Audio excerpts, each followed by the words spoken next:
The federal character principle was introduced not only to appease the ethnic nationalities, but to promote national cohesion and a sense of belonging for citizens from all parts of the country. While the federal character is entrenched in the 1999 Constitution as amended, zoning is not.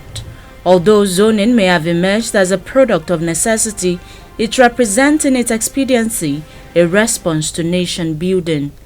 I want to read off. This civil society group is projecting the call for a power shift to the southern part of the country. We thus urge all political parties to follow what will retain the unity of the country and zone presidency to the southern states. Come 2023, parties should stop playing politics with the people of Nigeria. The country is overwhelmed with myriads of problems, ranging from insecurity, banditry, terrorism, decayed infrastructure, etc. We must not compound the woes of the country once again. It is premised on the principles of equity, fairness and justice. And the rotational arrangement is not just a wish of the incumbent political class, that is the APC, PDP or whatever, which they may choose to respect or not. It is the wishes of Nigerians who, of course, have struggled to make this democracy work. We should all note that what gave birth to the geopolitical zone structures that we have in this country today, which is enshrined in our federal character principle, is the need for equity and fairness in the country. The doors of the presidential villa was flung open for the first time in 2 years after the COVID-19 lockdown, to receive visitors from the federal capital city who have come to pay homage to President Muhammadu Buhari as part of a yearly ritual to celebrate Salah and other major festivities. President Buhari assured his visitors that the military is making frantic efforts to ensure the release of travelers kidnapped on the Abuja-Kaduna passenger train.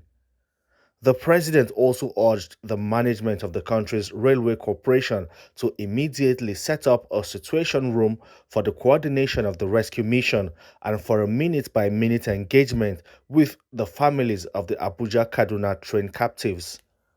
I urge the railway management to immediately set up a situation room for the coordination of the rescue mission and for a minute-by-minute engagement with the families of the captives.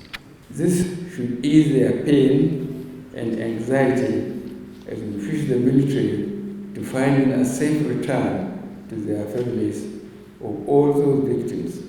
My aim is to see all those in captivity safely rescued. Every year, the World Press Freedom Day is celebrated to commemorate journalists and highlight the difficulties they face in reporting the truth. This year's theme, Journalism on the Siege, brings to focus how governments of various countries now use technological surveillance to monitor and impact freedom of expression. The freedom of expression and right to privacy are among human rights most impacted by digital transformation. In 2021, the Nigerian government, in its bid to control media, allocated 4.8 billion naira to the National Intelligence Agency to monitor WhatsApp messages, phone calls and texts. This raised a lot of concerns amongst journalists who would at times need to protect their sources of information. Another area of contention among journalists are the restrictions placed on information they can access from federal ministries, departments and agencies. The signing of Freedom of Information Act into law has done little to remove obstacles to how much information journalists can obtain from government.